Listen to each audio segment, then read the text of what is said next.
তো সবাই ভালো আছেন তো? মিথ্যা কথা কিন্তু বলা যাবে না। তো আজকে রাত্রে বেড়াইছি একটা চুরি করতে, ছাগল চুরি করতে একটা ঘটনা ঘটে গেছে। এটা বাড়িতে ছাগল চুরি করে গেছি, তো জোর করে একটা ছাগল দিয়ে দিল আর কি, ডিগির মধ্যে আছে। আমি নিমুই না, তাও জোর করে দিল।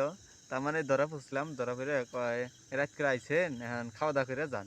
তা আমি তো খাওয়া দাওয়া করে বাইর থেকে গেছি, মনে করে চুরি করা যাবো না, খাই গেলে কিরম হয়। তো চুরি করবার গেছি, খাওয়া দাওয়া করে গেছি। তাও মাছ দিয়ে রানছে, জোর করলো তাই কটা খাই আইলাম। আর জোর করে একটা ছাগল দিয়ে দিচ্ছে, ডিগির মধ্যে রাখছি। তো আর কি করবো, মেলা ঝামেলা হইলো, তাও ছুটে ছুটে আইলাম। ঝামেলা মনে করো কি আর কই, ছাগল দিল, নিমুই না, তাও জোর করে দিল। তো আনেরা যদি ওখানে যান না, তাহলে ধরা হইলে খাবেন নি। কি হয়ে তাই দিচ্ছে। ছাগল পুষমু, পুষে আর একটা বাচ্চা দিয়ে থিয়ে আমার লোক বাড়িতে, যে ছাগল পুষে ওকে বাড়িতে বলে ঘাসটা দিয়ে হয় না। তা আমার বাড়িতে মনে করো মেলা মেলা কিছু আছে, ঘাস টাস আছে। আর আমি খেলাম মনে করো দুধ, বাচ্চালে দুধ খেলামু। আর ছাগলের তো খের খেলামু, মনে করো মাঝে বাড়িতে চুরি করে নিয়ে যায়। খের মেলা না মাসে চুরি করে এনে খের খেলামু। তা থাকো, ভালো থাকো।